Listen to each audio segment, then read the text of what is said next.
What's up YouTube, welcome to the next Steel Path Fiber build on the channel. This time I'm actually doing another updated build for Felarx. So this is a Zariman weapon, and this is the new Steel Path build for it. Let's get into this. Before we get any further into the video, don't forget to like this video please, because it really helps with that YouTube algorithm. It helps people to find my videos. Don't forget to comment down below as well. Comments help with the algorithm, and it also helps me to understand what you guys want to see. Don't forget to subscribe because we're really trying to grow. We're hoping to get to the first 1,000 subs by the end of this year. Don't forget to turn on those notifications as well, because you'll get notified of all of my uploads and my live streams when I go live. And don't forget to join me on my socials. Those are all linked down below. But let's get back into the video.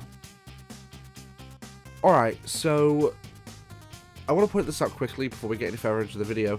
That my Steel Path viable builds are as what they are. They're viable builds. These are viable builds that you could use through the entire Steel Path. And they should be treated as such. These builds might get you to higher level content, like level 9,000 enemies, they might not. I haven't tested them that far because I don't see the point. Most players won't do that anyway. Only the real die-hard players do that, so I don't see the point. But let's get into this. So of course, this being a Zariman weapon, it has Zariman evolutions on it. So these are the ones I'm going to cover first. So of course, the normal one is the Incarnate form. It starts with this one. Then we've got Evolution 2, Frictionless Flight, so 50% projectile speed. We have Evolution 3, Dual Mode Chamber. Reload toggles the weapon between 100% projectile speed and 4 meters of punch through. We've got Evolution 4, Racking Wrath, which is 20% status chance and negative 10% critical chance. And Evolution 5, Devastating Attrition, which is 50% to deal 2000% damage on non-critical hits. So as you can tell, we are not going for a critical build at all, but let's get into the full build itself. So we start off with Galvanized Savvy, which is 80% status chance and on kill plus 40% direct damage per status type effect on the target, stacks up for 20 seconds, stacks up to 2 times. Primed Point Blank for 165% damage. Vicious Spread for 90% damage and 60% spread. You would think that this is a bad thing for this weapon, it's really not. Toxic Barrage for 60% toxin and 60% status chance. Galvanized Health for 110% multi-shot and on-kill plus 30% multi-shot for 20 seconds, stacks up to 4 times. Shell Shock for 60% electricity and 60% status chance. Blaze for 60% damage and 60% heat. And Scattering Inferno for 60% heat and 60% status chance. Now I don't have anything in my extra slot, however, you could freely put something like Lock and Load, which is not too bad. Vigilance Surprise is not good. You could have Galvanized Acceleration if you have enough room for it. That's great for it. You could also have stuff like Broad Barrel, which increases accuracy a little bit, or Shotgun Ammo Mutation.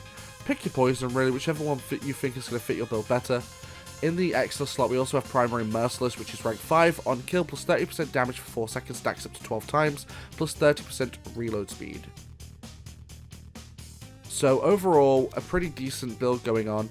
So as you can see, we're not going for criticals, we're going for statuses, and we're going on raw damage. So we're using heat and corrosion, both to melt through enemy armor, which is very important for the Steel Path.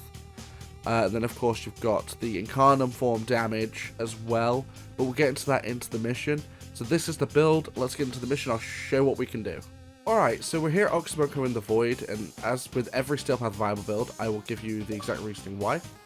So we're here in the Void because the Void is one of the latest areas in the game, including on the Steel Path. Not to mention, so you're going to be dealing with good enemies, not to mention the Corrupted have a bit of every kind of enemy type involved. So enemies with just health, enemies with health and shields, and enemies with high armor, giving you a broader understanding of what your weapons are going to be able to do, but let's get into this.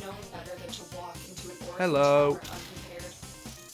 Now, Zariman weapons are insanely powerful. These things are honestly ridiculous. They're crazy. Like, they deal a lot of damage out of the gate, and each weapon can be built slightly differently, which is quite nice. There's a lot of different, quote-unquote, a quote here, different strokes for different folks comes to mind, that quote. Like, there's a lot of stuff you can do with these weapons, and they're really powerful. Like, honestly, you can easily blitz your way through a Steel Path mission with these weapons. It's honestly insane.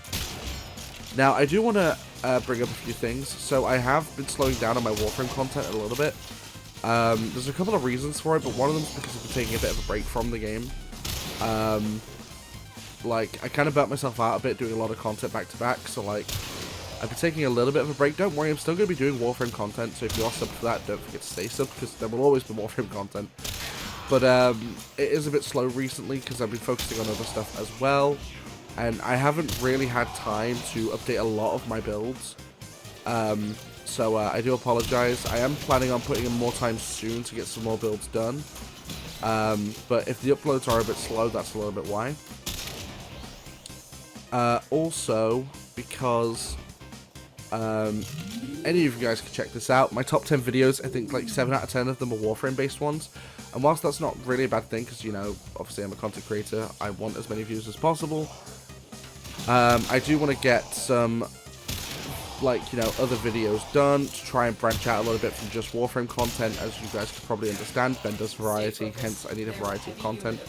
But like I said, don't worry, there will always be Warframe content. That's not going to ever really go away. But I just wanted to point out those things as well. So don't worry, Warframe content will still be around. It's just a little bit slow for the moment because of, one, not having enough time to work on my builds, and 2, because I took a big break from the game. So I do apologize about that. But as you've been noticing, Felarx is ripping through these enemies. Now, as I mentioned, there's an alternate form to this, kind of like with Uncharted weapons. They have alternate forms, so there's a bar underneath the aiming reticle that will fill up if you get headshots. Now, once it's full, you can bring it out before it's full, but I want to get it full anyway, so pop. Pop, pop, pop, pop, pop, pop, pop, pop. Man, these weapons are nutty. I actually need to finish my build for later in Inadem as well, which are 2 other Zariman weapons, so stay tuned for those. They will come out at some point. But yeah, so pressing the right stick, and it will transform the weapon. Now, Felarx's transformation is powerful, but to be fair, the shotgun itself is just more strong. However, if you want to conserve ammo, this is a great way to do so, because you can transform, and it doesn't consume normal ammo, which is great. So you don't have to worry about it consuming your normal ammo. And to be fair, this blast is pretty strong. Like, it is powerful. It's still one-shotting most of these enemies. And as per usual, I'll stay in the mission long enough to fight the Acolyte, so you can see exactly what's going on with that.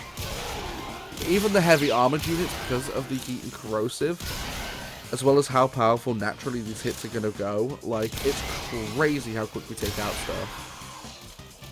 Like, you can melt pretty much any enemy pretty darn fast with this weapon. Like, look at that. Like a heavy armored X-Miss unit on Steel Path, and we just ripped him an absolute new one.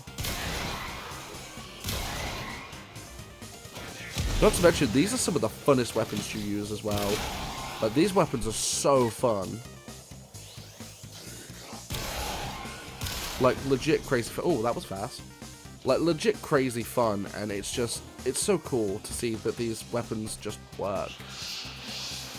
Right, I'm going to go over here so that I don't get ganked by everyone. Yeah, no you don't, but nice try. Right, switch out of this, back to shotgun.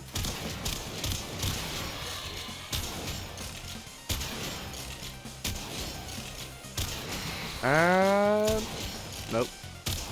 Come on. Bop. Bop. There we go. Not too bad to take out with this, so it's pretty cool. Like, it's a decent weapon. Let me know what you thought of this updated build in the comments down below. Don't forget to like, comment, and subscribe, please, because they really do help with the algorithm. Don't forget to turn on notifications, because I do stream here on YouTube almost every day. And, of course, to be notified of all my uploads. Maybe there's something else in my variety that you enjoy. And don't forget to join me on my socials. Those are all linked down below. I don't just stream on YouTube. I do multi-stream at the same time to Twitch and Trovo.